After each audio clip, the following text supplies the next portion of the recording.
சகோதரர் பக்த் சிங் அவர்களின் ஊழியத்திலிருந்து விடாய் துணிக்கேற்ற வார்த்தைகள். மே மாதம் 5ஆம் தேதி. ஒருவருக்காக ஒருவர் ஜெபம் பண்ணுங்கள். யாக்கோபின் புஸ்தகம் 5வது அதிகாரம் 16வது வசனம். எபிரேயருக்கு எழுதின நிருபத்தில் பிரதான ஆசாரியன் என்ற வார்த்தை மீண்டும் மீண்டுமாக சொல்லப்படுகிறதை நாம் பார்க்கின்றோம். கர்த்தராகிய இயேசு கிறிஸ்து நம்முடைய இரட்சகர் மாத்திரம் அல்ல, மாறாக நமக்காக பரிந்து பேசும் நம்முடைய பிரதான ஆசாரியராக இருக்கிறார். நீதிமன்றத்திற்கு செல்பவர்கள் தங்கள் வழக்கை எவ்வாறு நீதிபதி முன் வைப்பது என்று தெரியாததால் ஒரு வழக்கறிஞரை தங்களுக்காக ஈடுபடுத்துகிறார்கள். ஏனெனில் அவர் அனைத்து சட்டங்களும் தெரிந்தவர் மற்றும் அவர்களுக்கான நியாயத்தை அவர் வாங்கி கொடுப்பார். நம்முடைய பிரதான ஆசாரியரான கர்த்தராகிய இயேசு கிறிஸ்து பரலோகத்தில் நமக்காக மன்றாட ஆயத்தமாக இருக்கிறார். நாம் மன்னிக்கப்படவும் மீட்டெடுக்கப்படவும் அவர் நம்முடைய பாவங்களை மறைக்கவில்லை. ஆனால் ஒரு வழக்கறிஞராக அவர் மன்றாடுகிறார். தகப்பனே, தயவாய் மன்னியும். மாம்சத்தின் பலவீனத்தில் இவன் பாவத்தில் விழுந்து விட்டான். யாரோ இவனை ஏமாற்றி விழ வைத்து விட்டார்கள். தந்தையே, இவனை மன்னியும். இவன் தான் செய்த பாவத்திற்காக இப்பொழுது வருந்துகிறான். என்னுடைய விலையேறப்பெற்ற இரத்தத்தால் நான் அவனை விலைக்கிரயத்திற்கு கொண்டேன். நான் இவனை விடுவித்து எதிர்காலத்தில் அவனுக்கு உதவுவேன் என்கின்றார். இப்படியாக சில பெற்றோர்கள் நீதிமன்றத்தில், இனிமேல் நாங்கள் எங்கள் மகனை கவனமாக கவனிப்போம், இவன் மிகவும் இளமையாக இருக்கிறான், கெட்ட சகவாசத்தால் வீழ்ந்து போனான், நாங்களும் இதுவரை அலட்சியமாக இருந்தோம் என கெஞ்சுவார்கள். கர்த்தராகிய இயேசு கிறிஸ்து நமக்காக மன்றாடுகிறார்.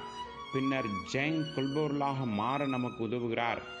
அவர் நம் சோதனைகளுக்கு கூடுதல் பலன் தருகிறார். பாவத்தில் வீழ்ந்தவர்களுக்காக பரிந்து பேச அவருடைய உடன் ஊழியர்களாக நாம் கற்றுக்கொள்ள வேண்டியது என்னவென்றால், அவர்களை கண்டிப்பதற்கு பதிலாக அவர்களுக்காக நாம் மன்றாட வேண்டும். அவர்களுக்காக இந்த நாட்களில் பரிந்து பேசி தெரிந்த சிலரை மட்டுமே நாம் காண்கின்றோம். கதைகளை பரப்புவதில் பலர் புத்திசாலிகள்.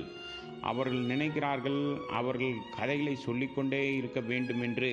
எனவே அவர்கள் ஜனங்களிடம் சென்று, உங்களுக்கு தெரியாதா, இப்படிப்பட்ட இடத்தில் என்ன நடந்தது தெரியுமா, இதை பற்றியெல்லாம் நீங்கள் பேசிக்கொண்டிருக்கிறீர்கள்.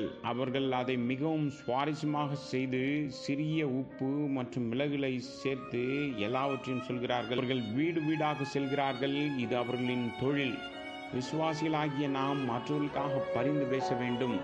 பிசாசு நம் அனைவரையும் ஏமாற்ற மிகவும் வலிமையானவனாக இருக்கிறான்.